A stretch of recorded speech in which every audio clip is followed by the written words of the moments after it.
Hello students, today we are going to start new chapter relations and functions. Relations and functions chapter शुरू करने से पहले सबसे पहले हम पढ़ेंगे Cartesian product of sets. Cartesian product of sets क्या होती है, बड़े ध्यान से समझना, ये बहुत इंपॉर्टेंट कंसेप्ट है. कार्टेशियन प्रोडक्ट, मान लीजिए हमारे पास एक सेट A है जिसमें दो एलिमेंट है 1 और 2, और दूसरा सेट है B, मान लीजिए इसमें तीन एलिमेंट हैं 1, 2 और 3. ठीक है, तो कार्टेशियन प्रोडक्ट क्या होती है?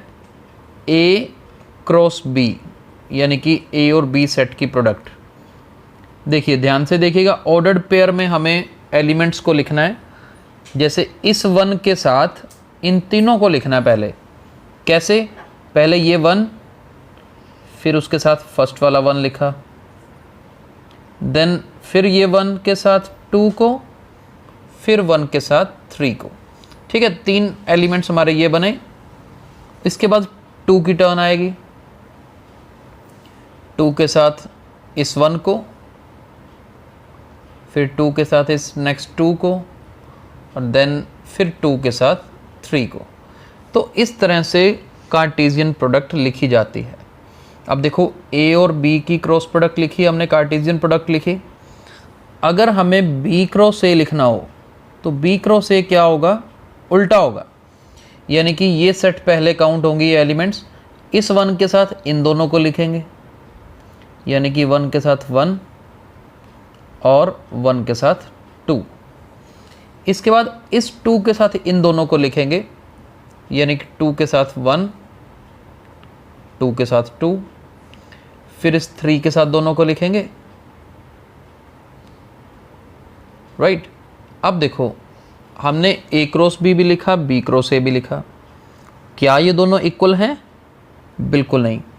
A cross B is not equal to B cross A. नजर आ रहा है? देखो एलिमेंट सेम कहाँ है यहाँ पर, तो यहाँ पर एलिमेंट सेम नहीं है. राइट. तो आई होप अब कार्टेशियन प्रोडक्ट कैसे लिखनी है सेट्स की ये आपको समझ आ गई होगी.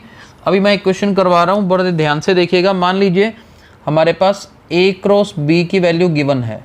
Let's suppose A cross B is given. क्या गिवन है? ये देखिए PQ, QR, MQ और MR.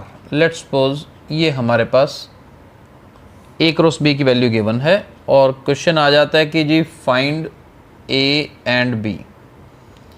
अब A और B क्या है? सेट्स है ना, दो सेट्स की ही प्रोडक्ट की है हमने. तो यहाँ से A की वैल्यू मैं कैसे निकालूंगा? हमने अभी सीखा कि जब A को B के साथ प्रोडक्ट करते हैं ना, तो इन ऑर्डर्ड पेयर्स जो एलिमेंट्स लिखे हैं पहले नंबर वाले, जैसे यहाँ पर P है, Q है, M है, M है. ठीक है, यहाँ Q नहीं आएगा, यहाँ पर P आएगा. इसे ठीक कर लीजिएगा, P, P, M, M. अब क्या होगा कि ये जो P और M है ना, ये किस में आएगा? A में आएगा. और B में क्या आएगा? ये पीछे वाले एलिमेंट्स Q और R. इस तरह से अब हमें आइडिया लगाना आना चाहिए, क्योंकि सोच के देखो ये जब A और B अलग अलग दिए होंगे तो हम प्रोडक्ट लिख सकते हैं ना. P के साथ QR को लिखेंगे, M के साथ QR को लिखेंगे, यही लिखा हुआ है. तो A क्रॉस B अगर गिवन है तो वहाँ से हम A और B निकाल सकते हैं. ऐसे ही अगर B क्रॉस A लिखना पड़ जाए अब, तो क्या होगा? B वाला एलिमेंट देखो Q है ना, Q के साथ P लिखेंगे, Q के साथ M लिखेंगे, फिर ये R के साथ P लिखेंगे, और फिर R के साथ M लिखेंगे. तो उल्टा लिखना होता है. और अभी फिर से याद करवा देते हैं कि A cross B is not equal to B cross A. ये इक्वल नहीं है. राइट. अब देखते हैं, एक बहुत ही इंपॉर्टेंट क्वेश्चन करेंगे अभी, बहुत अच्छे से समझ भी आएगा. मान लीजिए हमारे पास P कोई सेट गिवन है जिसकी वैल्यू है 1, 2, और हमें P cross P cross P इसकी वैल्यू लिखनी है.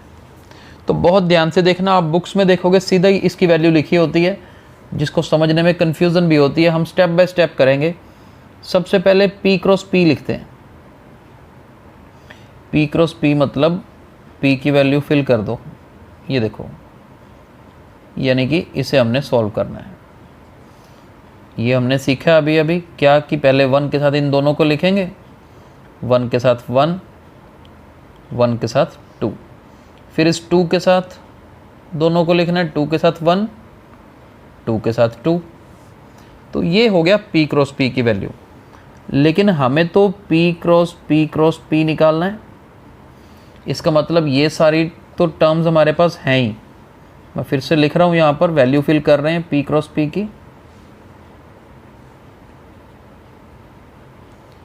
कि अब लास्ट में जो अकेला P है इसकी वैल्यू फिर से लिख दो, यानी कि सेम स्टेप्स लगाने हैं। अब क्या बनेगा, अब 1 1 को इस 1 के साथ, यानी कि 1 1 1, फिर इस 1 1 को 2 के साथ, 1 1 2, अब इस 1 2 को 1 के साथ, फिर इस 1 2 को 2 के साथ, अब 2 1 को 1 के साथ, फिर 2 1 को 2 के साथ, फिर टर्न आएगी 2 2, 2 2 को 1 के साथ और 2 2 को 2 के साथ। टोटल देखो P क्रॉस P में हमारे पास कितने एलिमेंट्स आ रहे हैं, 1 2 3 4 5 6 7 और 8, टोटल 8 एलिमेंट्स हमारे पास आ रहे हैं। तो इस तरह से क्रॉस प्रोडक्ट लिखी जा सकती है, राइट। तो मुश्किल नहीं है जी, बिल्कुल आसान है। जो आज हमने कंसेप्ट किया है कार्टेशियन प्रोडक्ट का, तो ये कार्टेशियन प्रोडक्ट लिखनी आपको आनी चाहिए। कल हम इसी की ग्राफिकल रिप्रेजेंटेशन अपने नेक्स्ट लेक्चर में करेंगे। God bless you all, thank you so much.